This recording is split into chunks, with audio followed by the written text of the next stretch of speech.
आटपाडी तालुक्यातील झरे गावामध्ये रस्ता बांधकामावरून मोठा वाद उफाळून आला आहे. दलित वस्ती सुधार योजनेअंतर्गत मंजूर झालेला रस्ता एका गटातून मंजूर असताना प्रत्यक्षात तो दुसऱ्याच गटामध्ये बांधण्यात आल्याचा गंभीर आरोप करण्यात येत आहे. या प्रकरणामुळे प्रशासनाच्या कामकाजावरही प्रश्नचिन्ह उपस्थित झालं आहे. आटपाडी तालुक्यातील झरे गावात दलित वस्ती सुधार योजनेअंतर्गत विलास वाघमारे यांच्या घराकडे जाणाऱ्या रस्त्याला मंजुरी देण्यात आली होती. हा रस्ता गट नंबर 639 मधून मंजूर असून ग्रामपंचायतीच्या नोंदीतही त्याची नोंद असल्याचं सांगण्यात आलं आहे. मात्र प्रत्यक्ष पाहणी केली असता हा रस्ता गट नंबर 641 मध्ये बांधण्यात आल्याचं समोर आलं आहे.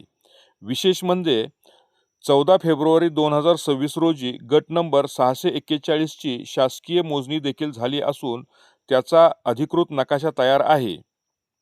आम्ही सध्या उभा आहे झरे गावात, जिथे हा संपूर्ण वाद सुरू आहे.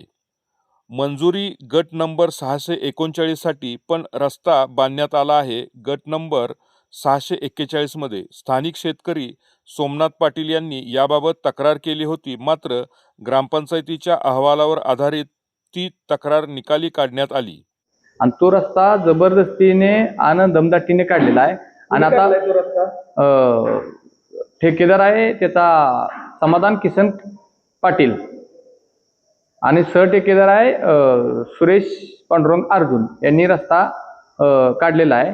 तर माझं एकच म्हणणं आहे, तुमची मागणी 739 गटातून आहे, तर रस्ता पण 739 मधून व्हायला पाहिजे. 741 गटातून कसा? आमची मागणीच नाही, तरी पण रस्ता त्यांनी काढलाय 741 मधून. माझं प्रशासनाला एवढंच म्हणणं आहे की त्या रस्त्याचं जोपर्यंत आमच्या दोन्ही गटाची शहानिशा होत नाही तोपर्यंत त्याचं बिल काढता कामा नये.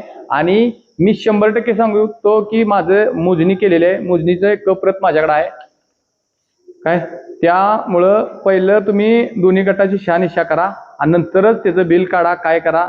नाहीतर माझी मागणी जशी आहे की जर तुम्ही बिल काढले तर याची जबाबदारी सर्व प्रशासनाची राहील. काल प्रकाश शिपुरे गट विकास अधिकारी विस्तार अधिकारी येऊन गेले, त्यांना मी तेच सांगितलं की हा रस्ता माझ्यातून आहे. तरी पण तक्रारदारांचा आरोप आहे की ग्रामपंचायतीने चुकीची माहिती देऊन गटविकास अधिकाऱ्यांना दिशाभूल केली. अहवालामध्ये गट नंबर 641 च्या सीमा निश्चित नसल्याचे नमूद करण्यात आले, जे प्रत्यक्षात चुकीचे असल्याचा दावा करण्यात येत आहे. यामध्ये ग्रामपंचायत सदस्य व ठेकेदार समाधान पाटील, सुरेश अर्जुन तसेच संबंधित अधिकाऱ्यांवरही आरोप करण्यात आले आहेत. पत्र दिले, मला पत्र दिले आज तारीख आहे 9 एप्रिल 2026 आणि पत्रावर तारीख आहे 30 एप्रिल 2026. असं चुकीच्या पद्धतीचं सगळं हे अधिकाऱ्यांचं काम आहे. आणि माझी तक्रार अर्ज आहे 23 मार्च 2026. इथं तारीख पण टाकलेली माझ्या हे अर्जाची. आणि अर्जाची कोणतीही शहानिशा केली नाही, काय नाही. आणि त्यांनी डायरेक्ट माझा अर्ज निकालात काढला. पत्रामध्ये काय म्हणते? मला दिलेल्या पत्रामध्ये म्हणले की वरील विषयास अनुसरून तुमचे संदर्भी अर्ज आलाय आणि तो अर्ज हा तुमचा शासकीय मोजणी तुम्ही केलेली नाही आणि तुमची हद्द कायम नाही, त्यामुळं तुमची 10 गुंठे जागा नेमकी कुठे याची खात्री करता येत नाही, अशी सरपंच ग्रामपंचायत झरे यांनी अहवाल दिलाय. त्या अहवालावर आम्ही तुमचा अर्ज निकालात काढलेला आहे. या प्रकरणात आणखी एक धक्कादायक बाब समोर आली आहे. तक्रारदाराला देण्यात आलेल्या पत्रावर 30 एप्रिल 2026 अशी तारीख नमूद आहे. मात्र हे पत्र 9 एप्रिललाच देण्यात आले.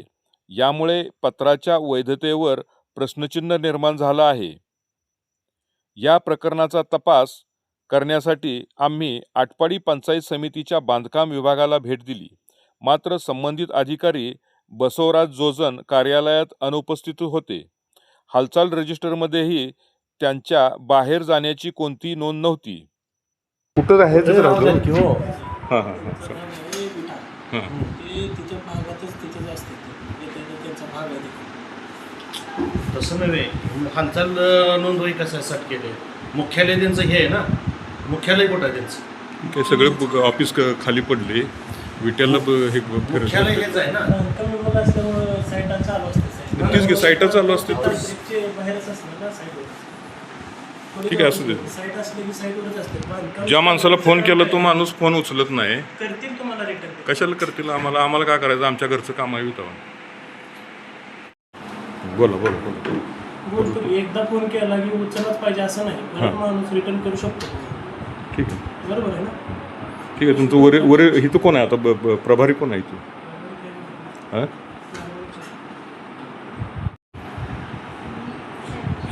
तुमचं नाव काय साहेब? माझं संदीप दिगंबर चव्हाण.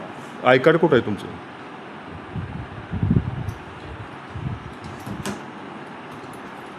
हां, असं वर लावत जावा. ठेवलंय ते मगाशी जरा. नाही, वर लावत जावा, कारण तुम्हाला माहित आहे आय कार्ड. गाडी उडते त्यामुळं गाडीवरनं हात टाकते. नाही ऑफिसमध्ये हवा नाही येत. आय कार्ड ठेवत जावा, कारण आय कार्ड तुम्ही नाही केलं तर 500 रुपये दंड आहे, हे पण तुम्हाला माहिती असेल. माहिती की सगळं. हां.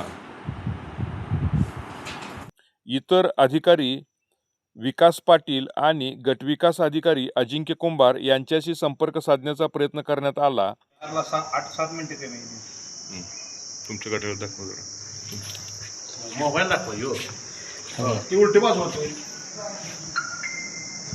गटविकास अधिकारी कुंभार यांनी ग्रामपंचायतीच्या अहवालावर आधारित निर्णय घेतल्याचं सांगितलं. मात्र नवीन माहिती समोर आल्यानंतर पुन्हा चौकशी करण्याचं आश्वासन दिलं आहे. तर माझं प्रशासनाच्या अधिकाऱ्यांना एवढं एकच म्हणणं आहे की 739 मधनं तुमची मागणी आहे, तर 739 मधनंच रोड गेला पाहिजे. 741 मध्ये रोड येऊ दिला जाणार नाही आणि तो आलेला रस्ता काढून मिळावा आणि माझं झालेलं नुकसान भरून द्यावं शासनानं, एवढीच माझी विनंती आहे सरकारला. आणि जर नाही भरून दिलं तर नाही दिलं तर मी आंदोलन करणार आहे. पत्र दिलेलंच आहे आणि ते रस्ता त्यांनी नाही काढला तर मी स्वतः काढणार आहे आणि त्याची सर्व जबाबदारी ही संबंधित अधिकाऱ्यांची आहे. एकीकडे विकासाच्या नावाखाली रस्ते बांधले जात आहेत, तर दुसरीकडे अशा प्रकारच्या अनियमितता समोर येत आहेत. या प्रकरणात संबंधित शेतकऱ्याला न्याय मिळतो का आणि प्रशासन कोणती कारवाई करते हे पाहणं महत्त्वाचं ठरणार आहे.